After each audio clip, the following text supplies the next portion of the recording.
Problem number 31 பார்க்கலாம். இது வேறு கான்செப்ட் ஆக்சுவலாக.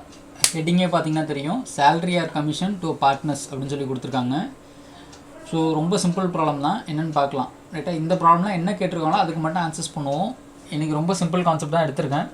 ஏன்னா இப்போ இந்த 31லேருந்து 35 கம்ப்ளீட் பண்ணிட்டேன்னா உங்களுக்கு 43 வரை கம்ப்ளீட் பண்ணிட்டோம் அப்படின்ற மாதிரி இருக்கட்டும் அப்படின்றனால இதை எடுத்திருக்கேன். ரைட்டா? ஸோ இப்போ 31லேருந்து 35 ரைட்டா? அது இல்லாமல் நிறைய பேர் வீடியோஸ் பெண்டிங் வச்சுருக்காங்க. ஸோ எல்லாத்தையும் கொஞ்சம் வேகமாக பார்த்தாங்கன்னா ஈஸியாக இருக்கும், அதனால தான் பார்த்துக்கலாம். 31 பார்ப்போம்.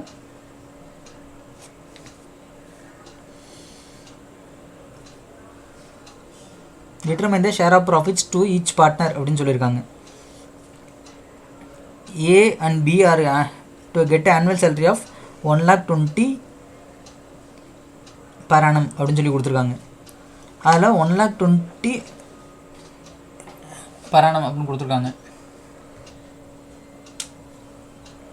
ஒரு P&L அப்ராப்ரேஷனை கொண்டு போட்டோன்னா இந்த பக்கம் ப்ராஃபிட்ஸ் எவ்வளோ இருக்கும் அப்படின்னு பார்த்தீங்கன்னா 4,80,000 இருக்குது. பை நெட் ப்ராஃபிட் 4,80,000 ரேட்டாக 4,80,000 P&L அப்ராப்ரேஷன். ஏன்னா பார்ட்னர் சேலரி மட்டும் தான் கொடுத்துருக்காங்க, எல்லாமே சார்ஜ் அகேன்ஸ்ட் ப்ராஃபிட் அப்படின்ற மாதிரி இருக்குது.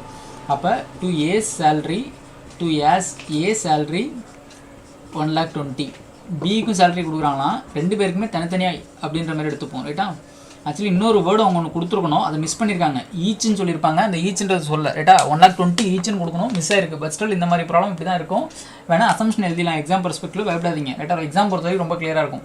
இப்போ to A salary 1,20,000, to B salary 1,20,000, 4,80,000 2,40,000 இதுக்கு போயிடுச்சு. அப்படின்னா பேலன்ஸ் எவ்வளவு share of profits? That is also 2,40,000. Balance profit எவ்வளவு? 2,40,000. டூ ஷேர் ஆஃப் ப்ராஃபிட்ஸ் எவ்வளவு?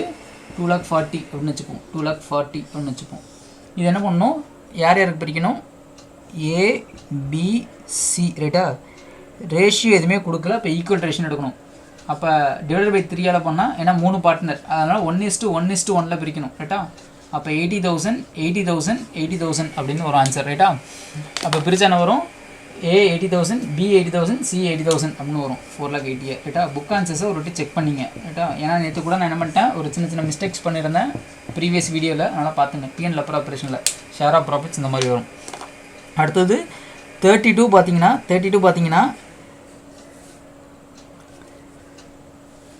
A is entitled to commission of 10% on net profit அப்படின்னு சொல்லியிருக்காங்க. இது ரொம்ப சிம்பிளாக இருக்குது. இதில் இன்னும் கொஞ்சம் அட்வான்ஸ் டைப்லாம் இருக்குது. 10% of net profit before commission, after கமிஷன்ற மாதிரிலாம் சொல்லுவாங்க. இது ரொம்ப சிம்பிள் ப்ராப்ளம், டேரெக்டாக கால்குலேட் பண்ணிடுவோம். அப்போ எவ்வளோ ப்ராஃபிட் இருக்குது? 1,10,000 இருக்குது. அப்போ இந்த பக்கம் பை நெட் ப்ராஃபிட்னு எவ்வளோ எழுதுவீங்க? 1,10,000 எழுதுவீங்க. எவ்வளோ பர்சன்டேஜ் கொடுக்குறாங்களா? 10% ஆஃப் நெட் ப்ராஃபிட்டாக. அப்போ யாருக்கு கொடுக்குறாங்க? அது ஏ. அதனால் டு ஏஸ் கமிஷன் அப்ராப்ரேஷன் தானே, அதனால் ஏஸ் கமிஷன். இதில் 10% கால்குலேட் பண்ணிங்கன்னா இன்ட்டு 10/100 அப்படின்னு போட்டிங்கன்னா 11,000 எவ்வளோ வரும்? 11,000 அப்படின்னு சொல்லிட்டு வரும். 11,000 எவ்வளோ வந்துச்சு? 11,000.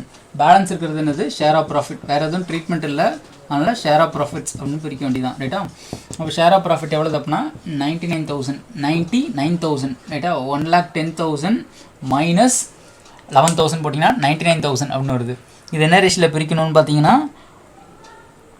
2:1 பிரிங்க. ரைட்டா? ரேஷியோ கொடுத்துருக்காங்க. அப்போ 99,000 இன்ட்டு 2/5, 2/5 இன்ட்டு 1/5 அப்படின்ற மாதிரி 3 பேருக்கும் பிரிங்க. அதான் ஷேர் ஆஃப் ப்ராஃபிட்ஸ். ரைட்டா? அதான் ஷேர் ஆஃப் ப்ராஃபிட்ஸ்.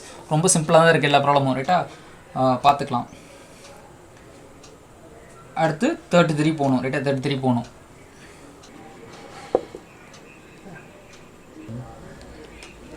அடுத்த வீடியோவில் எக்ஸ்பிளைன் பண்ணுறேன். இந்த வீடியோ இதோட வைண்ட் அப் பண்ணுறேன்.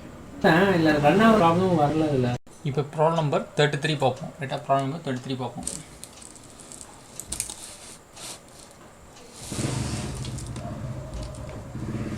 இந்த ப்ராப்ளம் நம்பர் 33 பார்த்தீங்கன்னா ஒன்றும் பெரிய டிஃப்ரென்ஸ் இல்லை. அதுக்கு முன்னாடி நான் 11th ஸ்டாண்டர்டில் சில கான்செப்ட் சொல்லி கொடுத்துருப்பேன். அந்த கான்செப்டை கொஞ்சம் ரீகாப் பண்ணிட்டு இதுக்கு போகிறேன். சில ரைட்டாக ரீகாப் பண்ணிட்டு போகிறேன். இப்போ sales is equal to 25% on cost அப்படின்னு கொடுத்துருக்காங்கன்னு வச்சுப்போம். Sales is equal to 25% on cost அப்படின்னு கொடுத்துருக்காங்கன்னு வச்சுப்போம். ரைட்டா? Sales is equal to 25% on cost அப்படின்னு கொடுத்துருக்காங்கன்னு வச்சுப்போம். இப்போ நெக்ஸ்ட்டு கீழே காஸ்ட் இஸ் ஈக்குவல் டு ஒரு வேல்யூ கொடுத்துருக்காங்க. ரைட்டா? ஸோ இப்போ சப்போஸ் எக்ஸாம்பிள் 2,80,000 இருக்குன்னு வச்சுப்போம். Cost is equal to 2,80,000 rupees 2,80,000. அப்போ இந்த ப்ராப்ளமில் ப்ராஃபிட் என்னன்னு கண்டுபிடிக்க சொல்கிறாங்கன்னு வச்சுப்போம், as well as sale value என்னன்னு சொல்கிறாங்கன்னு கண்டுபிடிக்கணும்னு வச்சுப்போம். இந்த மாதிரி இருக்குது. சேல்ஸ் வந்து 25% ஆன் காஸ்ட் அப்படின்னு சொல்லியிருக்காங்க. சேல் இல்லை, ப்ராஃபிட் இஸ் ஈக்குவல் டு, தெரியாமல் சொல்லிட்டேன், profit is equal to 25% on cost, profit margin சொல்லியிருக்காங்க. ரைட்டா, இப்படி இருந்தால் எப்படி ப்ரொசீட் பண்ணணும். இதுவே 25% ஆன் சேல்ஸ் இருந்தால் எப்படி ப்ரொசீட் பண்ணணும் அப்படின்னு சொல்லிட்டு பார்ப்போம். ரெண்டும் ஒன்றும் கிடையாது, தேர் ஆர் 2 டிஃப்ரெண்ட் ஐட்டம்ஸ். ரைட்டாக இது ரெண்டுமே. இதை நான் என்ன பண்ணுறேன், கேஸ் 1 வச்சுக்கிறேன். இது எஸ்பெஷலி யாருக்குன்னா புதுசாக ஜாயின் பண்ணவங்களுக்கு 12th ஃபஸ்ட் டைம் என் வீடியோ பார்க்குறவங்களுக்காக தான் இந்த இது போடுறேன். ஆக்சுவலாக கேஸ் 1 கேஸ் 2 அப்படின்னு வச்சுருக்கேன். இன்ஃபர்மேஷன் வந்து இந்த ஃபஸ்ட்டு பாயிண்ட் மட்டும் வேறு, இது எல்லாமே சேம் அண்ட் சேம் இப்படி இருக்குது. ரைட்டா, இப்போ 25 ஆன் காஸ்ட் அப்படின்னு சொன்னதுனால நீங்கள் என்ன பண்ண முடியும் அப்படின்னு பார்த்தீங்கன்னா, உங்கள்கிட்ட கேல்குலேட்டர் இருந்துச்சுன்னா, ரைட்டா, உங்கள்கிட்ட கேல்குலேட்டர் இருந்துச்சுன்னா ஈஸியாக நம்ம பண்ணிட முடியும். 2,80,000 ப்ளஸ் 25% அப்படின்னு போட்டிங்கன்னா ஆட்டோமேட்டிக்காக ஆன்சர் கிடச்சிரும். ரைட்டா, நீங்கள் போட்டு பார்த்துருப்பீங்க. இப்போ நான் சும்மா ஜஸ்ட்டு போகிறேன், 2,80,000 இன்ட்டு 25% அப்படின்னு போட்டால் 70,000. எப்படி போடுறேன் ஆக்சுவலாக, 2,80,000 இன்ட்டு 25% அப்படின்னு போட்டால் 25 ஆன் காஸ்ட் தானே 70,000.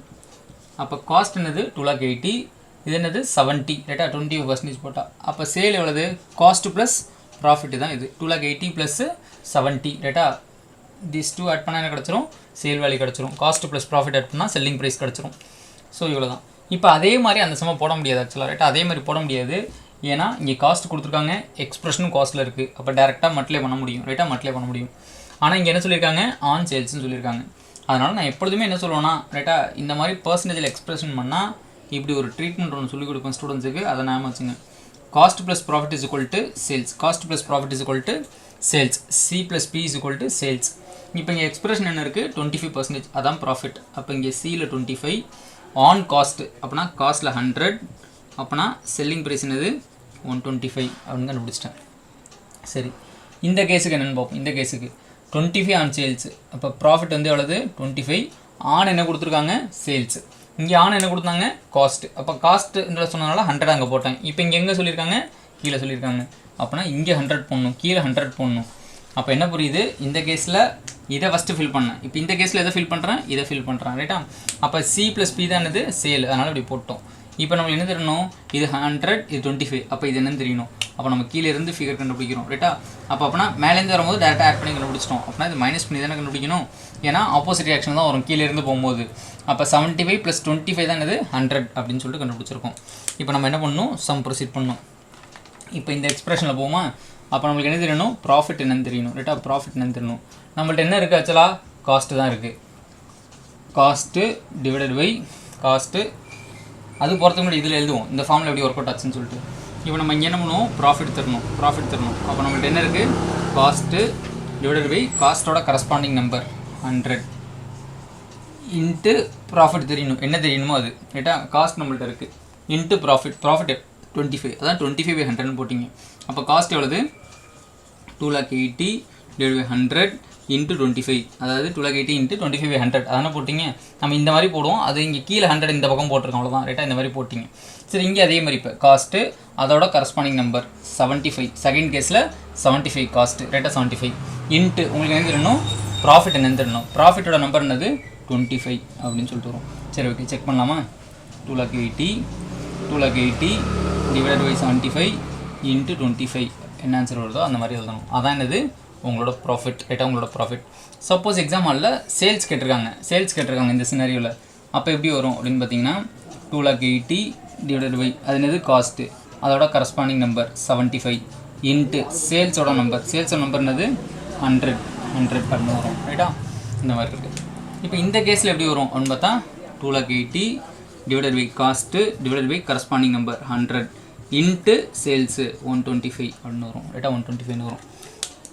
சேல்ஸ் கேட்டிருந்தா ரைட்டா என்ன கொடுத்துருக்காங்களோ அதோட கரஸ்பாண்டிங் நம்பர் இன்ட்டு நம்மளுக்கு என்ன வேணுமோ அது. நான் இப்போ என்ன பண்ணுறேன், இதே மாதிரி வேறு ஒரு எக்ஸாம்பிள் எடுத்து அதை ப்ரொசீட் பண்ணுறேன். ரைட்டா, வேறு ஒரு எக்ஸாம்பிள் எடுத்து ப்ரொசீட் பண்ணுறேன். புரியலாம், யோசிக்க வேணாம். இப்போ நான் திரும்ப சொல்கிறேன், வேறு ஒரு சம் எடுத்து எக்ஸ்பிளைன் பண்ணுறேன். இது விஷயம் இல்லை ஆக்சுவலாக, இந்த கான்செப்ட் பேஸ் பண்ணி தான் இப்போ நான் இப்போ 33, 34 போட போகிறேன். அதுக்கு தான் அதை டிஸ்கஸ் பண்ணிகிட்டு இருக்கேன். நான் டிஸ்கஸ் பண்ணுறேன், பயப்படாதீங்க. இப்போ என்ன பண்ணுறேன்,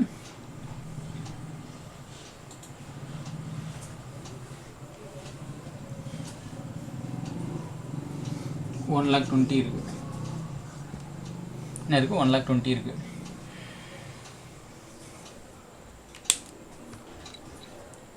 இது வந்து சேல்னு வச்சுப்போம். This is equal to sales. ரைட்டா, போன சொன்ன காஸ்ட் கொடுத்த மாதிரி இப்போ என்ன பண்ணியிருக்கேன், சேல் எடுத்துக்கிட்டேன். ரைட்டா, சேல் எடுத்துக்கிட்டேன். Sale is equal to $1,20,000. Sale is equal to $1,20,000 மேலே எழுதியிருக்கேன். அதுக்காக எக்ஸ்பிரஷன் என்ன இருக்குன்னா 33/1/3 ஆன் காஸ்ட். அது 33/1/3னா மிக்சட் ஃப்ராக்ஷனில் இருக்குது. இதை நீங்கள் டிவைட் பண்ணி கூட எழுதிக்கலாம். 33.333 ஆன் காஸ்ட் அப்படின்ட்டு இருக்குது. 1/3னா 33.333 ஆன் காஸ்ட். இதை இப்போ எக்ஸ்பிரஸ் பண்ணலாம். ரைட்டா, நம்மள இப்போ ப்ராஃபிட் கண்டுபிடிக்க சொல்லியிருக்காங்கன்னு வச்சுப்போம், சேல் வேல்யூ கண்டுபிடிக்க சொல்லியிருக்காங்கன்னு வச்சுப்போம். ரைட்டா, அப்போ சிபிஎஸ். ரைட்டா, சிபிஎஸ் அந்த லாஜிக்கில் போகும். காஸ்ட் ப்ளஸ் ப்ராஃபிட் தான் இது சேல்ஸ். அப்போ ப்ராஃபிட் எவ்வளவு, 33.333. ரைட்டா, இந்த மாதிரி இருக்குது.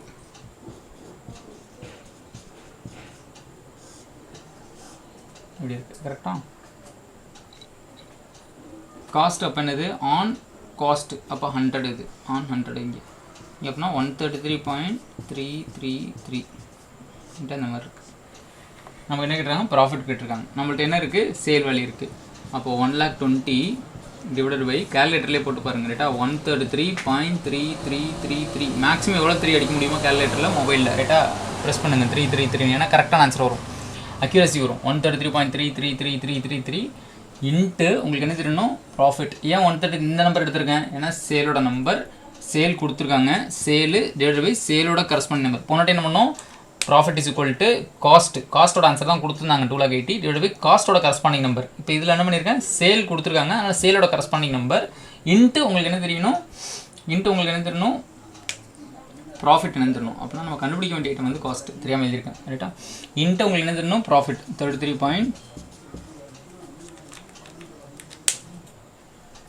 33.33333 அப்படின்னு வரும். ரைட்டா, 120 பை 133 இன்ட்டு 33.3333 வரும். அப்படி போட்டிங்கன்னா ஆட்டோமேட்டிக்காக உங்களுக்கு என்ன கிடச்சிரும், ப்ராஃபிட் கிடச்சிரும். நெக்ஸ்ட்டு இப்போ சப்போஸ் காஸ்ட் கண்டுபிடிக்கணும்னா, நம்மள்ட்ட எப்போதுமே ஒரு வேல்யூ தான் இருக்குது. இப்போ இங்கே 1,20,000 divide by corresponding number 133.3333 into என்ன கண்டுபிடிக்கணும் வச்சாலும் நம்ம என்ன கண்டுபிடிக்கணும், காஸ்ட் கண்டுபிடிக்கணும். அப்போ காஸ்ட்டோட நம்பரை மட்டும் பண்ணணும். இது நான் தான் சொல்லுவேன், சின்ன வயசில் உங்களுக்கு சொல்லிக் கொடுத்த ஒரே ஒரு சின்ன பாயிண்ட் தான். இப்போ என்ன பண்ணியிருக்காங்க, 10 சாக்லேட் வந்து 50 ரூபா. ரைட்டா, 10 சாக்லேட் வந்து 50 ருபீஸு. அப்படின்னா 7 சாக்லேட் எவ்வளோ அப்படின்னா நீங்கள் என்ன பண்ணுவீங்க, 50 divided by 10. அப்படின்னா ஒரு சாக்லேட் எவ்வளோ கிடச்சிரும். ரைட்டா, 50 divided by 10 என்னது, 5 rupees. ஒரு சாக்லேட்டோட 5 rupees இன்ட்டு 7 என்ன அப்படின்னா 35. அதே லாஜிக் தான். இப்போ ஆக்சுவலாக சிபிஎஸ் மட்டும் எக்ஸ்பிரஷன் என்ன இருக்கோ, மேலே 100 கீழே 100 அப்படின்னு சொல்லி டிசைட் பண்ணும். ஒன்ஸ் இந்த டேபிள் எழுதுனதுக்கப்புறம் ஆட்டோமேட்டிக்காக இது போட முடியும். இது பெரிய டஃப்பான கான்செப்ட்லாம் இல்லை. இதே கான்செப்ட் நான் என்ன பண்ணுறேன் ஆக்சுவலாக, இப்போ வேற ஒரு கான்செப்ட் எக்ஸ்பிளைன் பண்ணுறேன். அதுக்கப்புறம் ஆட்டோமேட்டிக்காக உங்களுக்கு புரியும். இது வரைக்கும் புரியலாம் கூட பிரச்சனை இல்லை. இப்போ நான் எக்ஸ்பிளைன் பண்ண போகிறது ரொம்ப கேர்ஃபுல்லாக கவனிங்க. கிட்டத்தட்ட இதே கான்செப்ட்டில் தான் நான் ப்ரொசீட் பண்ணுவேன். அதுக்கு net profit before commission after கமிஷன்ற பாயிண்ட்டை இந்த போர்டை எரேஸ் பண்ணிடுறேன். இது வரைக்கும் புரியலாம் பயப்படாதீங்க. என்ன பண்ண போகிறோம், மேனேஜருக்கு கமிஷன் கொடுப்பாங்க ஆக்சுவலாக. ரைட்டா, 10% இல்லைனா பார்ட்னருக்கு 10% on net profit before commission. இது போன வருஷமும் உங்களுக்கு வந்திருக்கு, எனக்கும் தெரியும். அது நான் எப்படி வருது அப்படின்றத எக்ஸ்பிளைன் பண்ணுறேன் ஆக்சுவலாக. நெட் ப்ராஃபிட் பிஃபோர் கமிஷன் அப்படின்னு சொல்லுவாங்க. 10% ஆன் நெட் ப்ராஃபிட்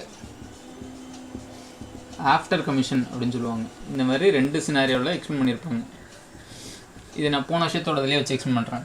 இப்போ ஒரு பிஎன்எல் அக்கௌண்ட் இருக்குன்னு வச்சுப்போம், மேனேஜர் கமிஷனே கூட எடுத்துப்போம். ரைட்டா, 11th ஸ்டாண்டர்டில் வந்து சிலபஸ் எடுக்கிறேன். இப்போ என்ன பண்ணுவீங்க, இந்த பக்கம் நிறைய ஐட்டம் இருக்கும். ரைட்டா, நிறைய இன்கம் இருக்கும், பை இன்கம் இருக்கும் பிஎன்எல் அக்கௌண்ட்டில். இந்த பக்கம் இருக்கும் எக்ஸ்பென்சஸ் எல்லாமே புக்காக இருக்கும். இப்போ நம்மளுக்கு மேனேஜருக்கு புக் பண்ணணும். இதோட ட்ரீட்மெண்ட் என்ன அப்படின்னு பார்த்தீங்கன்னா, மேனேஜருக்கு வர ப்ராஃபிட்டில் 10% கொடுக்குறோம் அப்படின்றதான் ட்ரீட்மெண்ட். அதான் ட்ரீட்மெண்ட்டு. இப்போ மேனேஜர் என்ன பண்ணுறாரு, என்கிட்ட ஒரு 4,50,000 சம்பாரிச்சிட்டு வந்து கொடுக்குறாரு. எவ்வளோ கொடுக்குறாரு, 4,50,000. நான் என்ன சொல்கிறேன், வரதில் 10% கொடுத்துறேன்ப்பா அப்படின்னு சொல்கிறேன். பிஃபோர் கமிஷன் ஆஃப்டர் கமிஷன்லாம் இது அக்ரிமெண்ட் இல்லை. அப்போ 4,50,000ல் 10%னா 45,000 அவர்கிட்ட கொடுத்துருவேன். பேலன்ஸ் நான் எவ்வளோ எடுத்துப்போம்னா 4,05,000 4,50,000 கையில் கொடுத்தாரு. நான் உடனே கேல்குலேட்டர் தட்டி பார்த்தா 45,000 ப்ராஃபிட். உடனே இந்தப்பான்னு சொல்லிட்டு எவ்வளோ கொடுத்துறேன், 45,000 கொடுத்துறேன். பேலன்ஸ் நான் எவ்வளோ வச்சுப்போம் அப்படின்னா 4,05,000 வச்சுப்பேன். அதான் நெட் ப்ராஃபிட். அப்போ அந்த 45,000 என்னது, கமிஷன் டு மேனேஜர் அப்படின்ற மாதிரி இருக்கும். ஆனால் இந்த மாதிரி டிஃப்ரெண்ட் கிளாஸில் அக்ரிமெண்ட் வைக்க முடியும். ரைட்டாக டிஃப்ரெண்ட் கிளாஸில் அக்ரிமெண்ட் வைக்க முடியும். என்ன அந்த அக்ரிமெண்ட்னு பார்ப்போம்.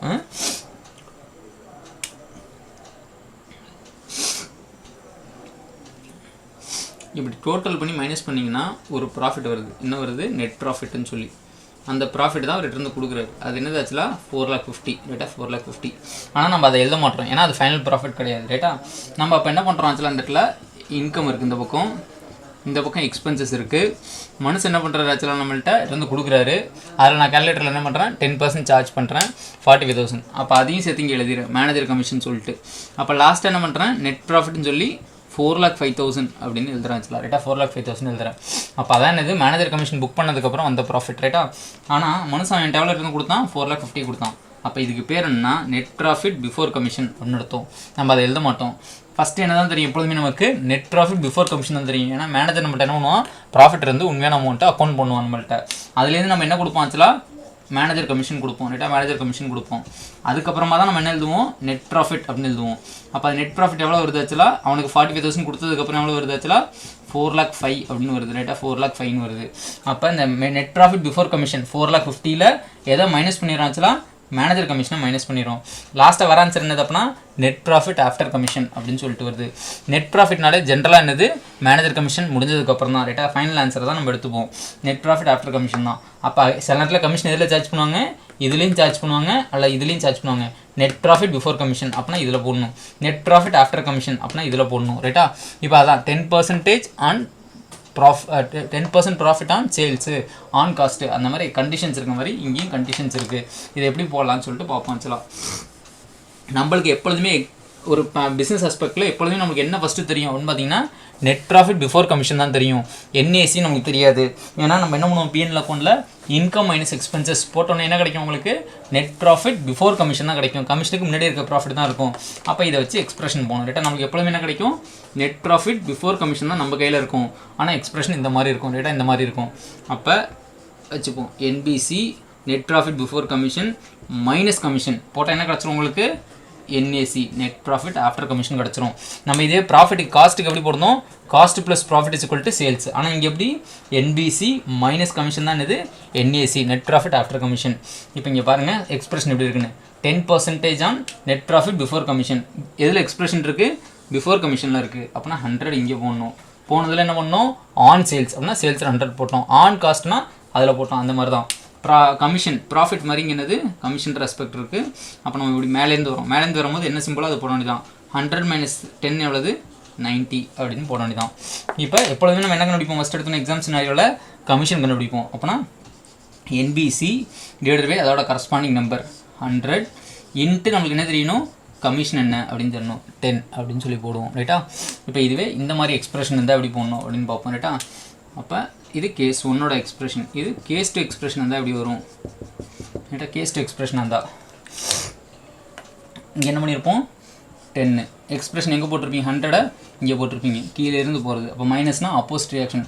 அப்போ இங்கே 110 வந்திருக்கும். ரைட்டா, இங்கே 110 வந்திருக்கும். அப்போ எப்படி எழுதிருப்பீங்க அப்படின்னா, C is equal to NBC. எப்பொழுதுமே நம்மளுக்கு என்ன தான் கிடைக்கும், நெட் ப்ராஃபிட் பிஃபோர் கமிஷன் தான் கிடைக்கும், என்பிசி. ஏன்னா இன்கம் மைனஸ் எக்ஸ்பென்சஸ் பிஎன்எல் போட்டால் என்பிசி கிடைக்கும். டிவைடட் பை அது 110 இன்ட்டு கமிஷன் தெரியணும் 10ன்னு போடுவீங்க. அதனால ஸ்கூல் டெஸ்ட்டில் என்ன பண்ணிடுவாங்க, 11th ஸ்டாண்டர்டில் என்ன சொல்லி கொடுத்துருப்பாங்க, என்ஏசி வந்துச்சுன்னா ரைட்டா 10% நெட் ஆஃப்டர் கமிஷன்னா 6/106 போடுங்க, 7/107 போடுங்க அப்படின்னு சொல்லி கொடுத்துருப்பாங்க. ஓரளவுக்கு இந்த கான்செப்ட் புரிஞ்சிருக்கும் நம்புகிறேன். புரியலன்னா உங்கள் ஃப்ரெண்ட்ஸ்கிட்ட கேளுங்க. இதை வச்சு தான் சம்ஸ் போட போகிறேன். சப்போஸ் இந்த வீடியோ இல்லாமல் வரப்போகிற வீடியோவும் பாருங்கள். பார்த்துட்டு புரியலன்னா ஃப்ரெண்ட்ஸ்கிட்ட டிஸ்கஸ் பண்ணுங்கள், பார்த்துக்கலான்னு சொல்லிட்டு. இவ்வளோ தான், இதுதான் கான்செப்ட். இது ரைட்டா, இதை பேஸ் பண்ணி தான் போகிறோம். நான் ஆக்சுவலி மகப்படிச்சுன்னு சொல்ல முடியும், எனக்கு அதில் இன்ட்ரெஸ்ட் கிடையாது, அதான் விஷயம். அதனால தான் எடுத்திருக்கேன். ஸோ கான்செப்ட் வீடியோ இது மைண்ட் அப் பண்ணிடுறேன். ப்ராப்ளம் நம்பர் 33 ப்ரொசீட் பண்ணுவோம். எப்படி போடலான்னு பார்ப்போம். ரைட்டா, 33ல பாருங்கள், XYZ partner 10% on net profit, 10% of net profit after commission. அதில் ஒரு வேர்டு இருக்குது பாருங்கள். அப்படின்னா 10% of net profit after commission அப்படின்னு கொடுத்துருக்காங்க. ஆனால் கொடுத்துருக்கிறது என்னது, என்பிசி கொடுத்துருக்காங்க, net profit before charging commission 2,20,000 புரிஞ்சனன்னு இதுவும் அதுவும் ஒன்றும் கிடையாது, வேறு இதில் இருக்குது. அப்போ டேரெக்டாக 10% போட்டால் ஆன்சர் தப்பாயிடும், ரைட்டா ஆன்சர் தப்பாயிடும். அதான் இவ்வளோ நேரம் எக்ஸ்பிளைன் பண்ணேன். அப்போ என்பிசி மைனஸ் கமிஷன் வர ஆன்சருக்கு பேர் என்னது NAC. Net profit before commission minus commission வர ஆன்சருக்கு பேர் என்னது என்ஏசி, ரைட்டா என்ஏசி. அப்போ 10 கமிஷன் இங்கே போடணும், இங்கே 100 போடணும். அப்போ கீழே இருந்து ரைட்டா அப்படின்னா மைனஸ்னால் ஆப்போசிட் ரியாக்ஷன், கீழே இருந்து போகும்போது எப்பொழுதுமே அக்கௌண்ட்ஸில் தான், அக்கௌண்ட்ஸில் நார்மல் மேக்ஸில். இப்போ 110 திரும்ப ஒரு செக் பண்ணுங்கள். 110 - 10 என்னது 100 கரெக்டாக இருக்கான்னு செக் பண்ணிங்க ஃபைனல் ஆன்சர் எழுதுனதுக்கப்புறம். ஸோ அடுத்து நெக்ஸ்ட்டு பார்ப்போம். இங்கே என்ன எழுதியிருக்கேன் 10% of net profit after commission அப்படின்னு எழுதியிருக்கேன். அதுக்கப்புறம் 33 தானே இது பார்த்துக்கலாம்.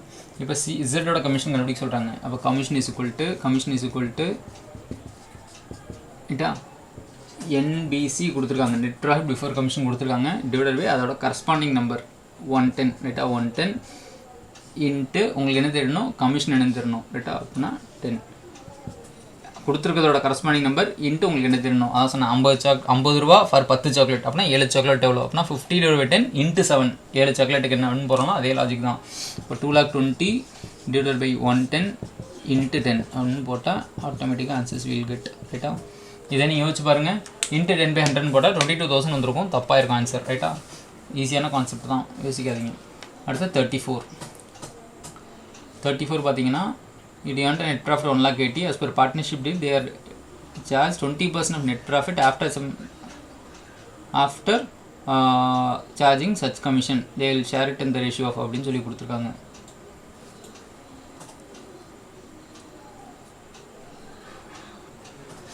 இப்போ நம்ம என்ன பண்ண போகிறோம், ஒரு பிஎன்எல் அப்ராப்ரேஷன் அக்கௌண்ட் கூட வச்சுப்போம் ரைட்டா. 34க்கு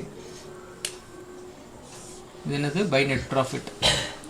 மேனேஜர் கமிஷன்லாம் போனதுக்கப்புறம் வந்தது தான் வச்சலாம் ரைட்டா. பை நெட் ப்ராஃபிட் எவ்வளோ வச்சலாம் 1,80,000 மேனேஜர் கமிஷன் தான் இப்போ சொல்கிறேன். இது பார்ட்னர் கமிஷனை நம்மளை கண்டுபிடிக்க சொல்கிறாங்க, கன்ஃபியூஸ் பண்ணிக்காதீங்க ரைட்டா. இது நான் முன்னாடி சொன்ன எக்ஸாம்பிள் என்னோட கேஸ் 1 கேஸ் 2லாம் வந்து பிஎன்எல் அக்கௌண்ட்டில் சொன்னேன் 11th ஸ்டாண்டர்டில் வந்த மாதிரி. இது வந்து பார்ட்னரோடது ரைட்டா. நெட் ப்ராஃபிட் சொன்னோன்னா ஆஃப்டர் கமிஷன் பிஃபோர் கமிஷன் யோசிக்காதீங்க.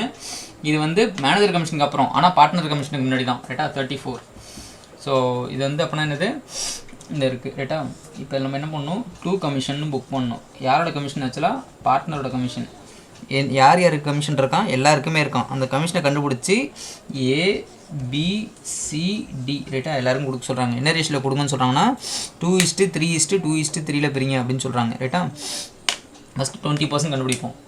ஆஃப்டர்னு இருக்க அதில் எக்ஸ்பிரஷன். அப்போ 1,20,000 டிவைடட் பை 120 இன்ட்டு 20 அப்படின்னு சொல்லி போகணும் ரைட்டா. 1,20,000 டிவைட் பை 120 இன்ட்டு 20 எழுதி பார்க்கலாமா. என்பிசி மைனஸ் கமிஷன் வர ஆன்சருக்கு பேர் என்னது என்ஏசி ரைட்டா. 20% ஆஃப்டர் சார்ஜிங் கமிஷன். அப்போ இங்கே 20 இங்கே 100 இங்கே 100 ரைட்டா. இங்கே 20 கீழே 100. ஏன்னா ஸ்ட்ரெஸ் இதில் இருக்குது, ஆன் நெட் ப்ராஃபிட் ஆஃப்டர் கமிஷனில் இருக்குது. அப்படின்னா கீழே இருந்து மேலே போகணும். அப்படின்னா இங்கே 120 ரைட்டா. எப்பொழுதுமே நம்மள்ட்ட என்ன இருக்குது நெட் ப்ராஃபிட் ஆஃப்டர் கமிஷன் தான் இருக்குது. அப்போ 1,80,000 டிவைடட் பை 120 இன்ட்டு 100 இல்லை ஃபார்முலா மாதிரி எழுதிக்கணும்னு நினச்சிங்கன்னா என்பிசி டிவைடட் பை அதோட கரஸ்பாண்டிங் நம்பர் 120 இன்ட்டு என்ன தெரியணும் கமிஷன் என்ன 20 அப்படின்னு வரும். அப்போ 90,000 என்ன பண்ணணும் 2:3:2:3 பிரிக்கணும் ரைட்டா. இப்போ பிரிச்சிங்கன்னா ரைட்டா 10 டெபிட் பண்ணணும். வர ஆன்சரை என்ன வருது அப்போனா 0 ஸ்ட்ரைக் ஆஃப் ஆகும். 6 ஐ திங்க் 30,000 ரைட்டா. 30,000 6,000 9,000 6,000 9,000 அப்படின்னு பிரியும். மிச்சம் இருக்கிறது தான் இது share of profits. Share of profits என்ன ரேஷியோவில் பிரிக்கணும் ஆக்சுவலாக ஷேர் ஆஃப் ப்ராஃபிட்ஸ் என்ன ரேஷியோவில் பிரிக்கணும் மேலே ரேஷியோ கொடுத்துருக்காங்க 4:3:2:1 பிரிக்கணும். பேலன்ஸ் எவ்வளோ அப்படின்னா 1,50,000 ஷேர் ஆஃப் ப்ராஃபிட்ஸ் அது பிரிங்க அவ்வளோதான் ரைட்டா. 1,50,000 வரும். இது 33 and 34. அடுத்த சம் போகிறேன் 35 போகிறேன். இதை எரேஸ் பண்ணிடுவா.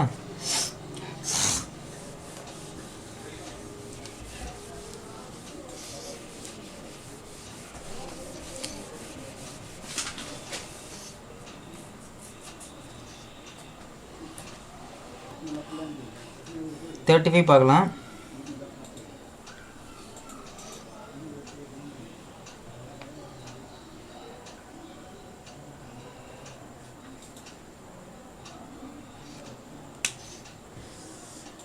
பிஎன்எல் அப்புறம் பிரச்சனை கொண்டு போட்டுக்கலாம். இந்த என்பிசின்ற கான்செப்டை யோசிக்காதீங்க. இன்னும் நிறைய சம்ஸ் போடணும் நம்ம அங்கங்கே வரும். ஆக்சுவலாக பின்னாடி வரும். அதெல்லாம் நான் திரும்ப திரும்ப எக்ஸ்பிளைன் பண்ணிகிட்டே இருக்கேன், பயப்படாதீங்க. அடுத்து பை நெட் ப்ராஃபிட்.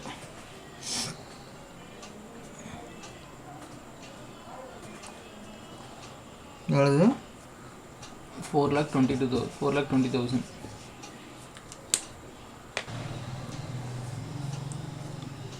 4,20,000. சேல்ரி இருக்குது, கமிஷன் இருக்குது. எக்ஸுக்கு ஒய்க்கு அதேமாரி சேல்ரி இருக்குது, கமிஷன் இருக்குது. ஃபஸ்ட்டு சேல்ரி பாயிண்ட்டை முடிப்போம். 2x சேல்ரி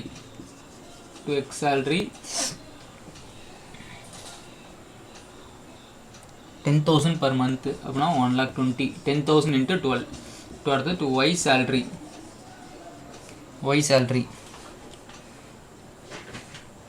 25,000 per annum ஒரு வருஷத்துக்கு. ரைட்டா? P.A இருக்குல்ல, per annum. ஸோ இந்த மாதிரி இருக்குது. ரைட்டா? ஸோ முடிஞ்சிருச்சு. அடுத்த கமிஷன். இது யாருக்கு ஃபஸ்ட்டு என்ன பண்ணுங்கள், பிஃபோர் சார்ஜிங் கமிஷன் இருக்கான்னு பாருங்கள், அதை ஃபஸ்ட்டு க்ளோஸ் பண்ணுங்கள். ரைட்டா? இதில் யாருக்கு பிஃபோர் சார்ஜிங் கமிஷன் இருக்குது? ஃபஸ்ட்டு இருக்கவனுக்கு தான் இருக்குது. ஏன்னா அவன் தான் ஈஸி. ஆக்சுவலாக எப்பொழுதுமே பிஃபோர் சார்ஜிங்கிற கான்செப்டும் அப்படியே டேரெக்டாக போட்டுற முடியும். அப்போ சேலரியை மைனஸ் பண்ணுங்கள். ரைட்டா? இவனுக்கு before charging commission, net profit before charging commission. இதில் ஏன்னா போன சமயம் சேலரி இல்லை, அதனால் டேரெக்டாக போட்டோம். இதில் பார்ட்னர் சேலரி இருக்குது, அதனால் அதை மைனஸ் பண்ணிவிடுங்க. 1,45,000 இதில் மைனஸ் பண்ணால். ரைட்டா? கேல்குலேட்டரில் 4,20,000 மைனஸ் 4,20,000 மைனஸ் என்ன போடுங்க ஆச்சுலாம், இல்லைன்னா கையில் போடுங்க, ஒன்றும் பிரச்சனை இல்லை. ரைட்டா? 4,20,000 மைனஸ் 1,45,000 போட்டிங்கன்னா 2,75,000 வருது. அதில் எவ்வளோ பர்சன்டேஜ் போட சொல்கிறாங்க?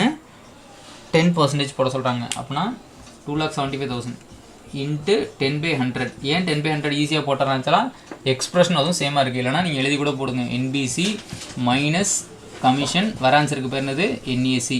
This is 10. இங்கே தான் ஸ்ட்ரெஸ் இருக்குது. ஃபஸ்ட்டு கேஸுக்கு பாருங்கள் 90. அப்போ என்ன வரும்? NPBC divide by corresponding number 100 into 10. ஏன்னா கொடுத்துருக்கதோ அதுவும் சேமாக இருந்தால் பிரச்சனையே கிடையாது. நீங்கள் அந்த டேபிளே எழுத தேவையில்ல, டேரெக்டாக போட்டுக்கலாம். வேறு இருந்தால் தான் பிரச்சனை எப்பொழுதுமே. ரேட்டாக ஒரே இது. அப்போ சேல்ஸ் கொடுத்துருக்காங்க, எக்ஸ்பிரஷன் சேல்ஸில் இருக்குது, 20% ஆன் சேல்ஸ், டேரெக்டாக போடலாம். காஸ்ட்டு கொடுத்துருக்காங்க, ப்ராஃபிட்டை கண்டுபிடிக்கின்றாங்க, டேரெக்டாக போட முடியும். ஆப்போசிட் இருந்தால் தான் எழுதி வச்சு போடணும். ரைட்டா? ஸோ 27,500. சப்போஸ் இந்த கான்செப்ட் டவுட் இருந்துச்சுன்னா பிரச்சனை இல்லை, லைவ் கிளாஸ் வரும்போது டேரக்ட் கிளாஸ் வரும்போது கூட எக்ஸ்பிளைன் பண்ணுறேன். ரைட்டா? முடிஞ்சிருச்சு. இப்போ அடுத்தது பாருங்கள், இன்னொருத்தவங்க அவன் பேர் என்னது?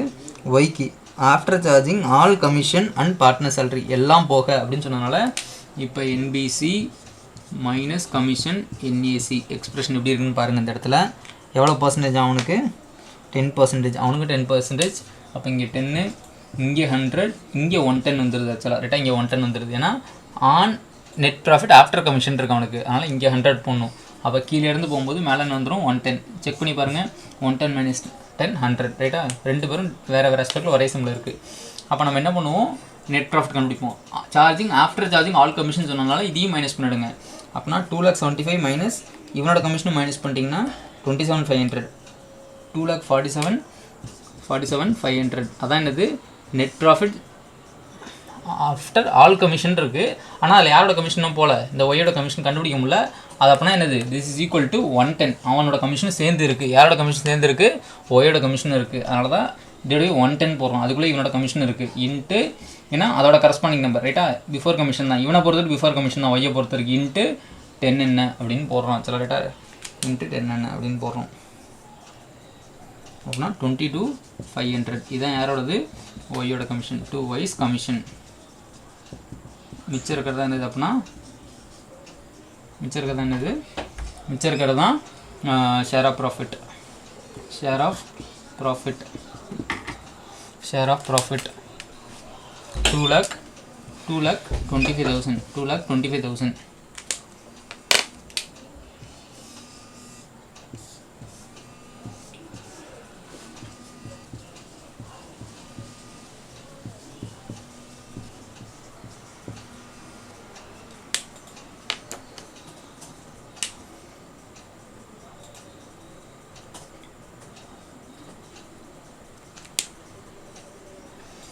நீங்கள் என்ன பண்ணீங்க? இப்படி எழுதிங்க. எப்படி வந்துச்சு? ஆக்சுவலாக 4,20,000 மைனஸ் 120 மைனஸ் 25,000 எக்ஸ்பென்ஸை மைனஸ் பண்ணுறோம். ரைட்டா? இங்கே என்ன பண்ணீங்க?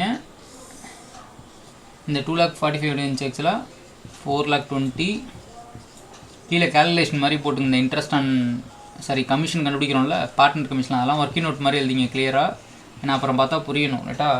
Before example 4,20,000 minus 1,20,000 minus 25,000 minus 27,500 ரைட்டா, அப்படி வருது ரைட்டா. எழுதிங்க, ஒன்றும் கிடையாது. அந்த net profit commission before commission எப்படி கண்டுபிடிக்கிறோம் அப்படின்றதுக்கான ஒரு எக்ஸ்ப்ளனேஷன் தான் கொடுத்துருக்கேன். ஒழுங்காக பார்த்து காப்பி பண்ணிங்க ரைட்டா, காப்பி பண்ணிங்க. இதோட இந்த வீடியோவை வைண்ட் அப் பண்ணுறேன் ரைட்டாக, வைண்ட் அப் பண்ணுறேன். இப்போ நம்ம எந்த ப்ராப்ளம் வரைக்கும் முடிச்சிருக்கோன்னா 35 வைண்ட் அப் பண்ணியிருக்கோம். அப்போ ஸோ தட் நம்ம என்ன பண்ணியிருக்கோம், ஏற்கனவே 36 to 43 முடிச்சிட்டோம். அடுத்த வீடியோவில் 44லேருந்து ஸ்டார்ட் பண்ணுறேன் ரைட்டாக. 44லேருந்து வரிசையாக கமெண்ட்ஸ் பண்ணுறேன், ஃபுல்லாகவே பார்க்கலாம் ரைட்டாக, ஃபுல்லாகவே பார்க்கலாம். ஸோ டு தி மேக்ஸிமம் இன்னும் ஒரு 2 டேஸில் 2 or 3 டேஸ்க்குள்ளே இந்த சாப்டர் வைண்ட் அப் பண்ணிடுவோம் ரைட்டா. ஐ திங்க் ஸோ இன்றைக்கி என்ன சாட்டர்டேன்னு நினைக்கிறேன். மேக்ஸிமம் சீக்கிரம் ஒரு வெனஸ்டேக்குள்ளே new topic, Tuesday Wednesday new topic எடுக்கிற மாதிரி பார்த்துக்கலாம் ரைட்டா. டு தி மேக்ஸிமம் சீக்கிரம் போக ஆரம்பிச்சிடலாம். ஸோ நெட்டு தான் எனக்கு இஷ்யூவாக இருந்துச்சு, எல்லாம் சரி பண்ணிட்டாச்சுல ரைட்டாக, ப்ராப்ளம் சரி ஆகிடுச்சு, பார்த்துக்கலாம். வைண்ட் அப் பண்ணுறேன் இந்த இடத்துல.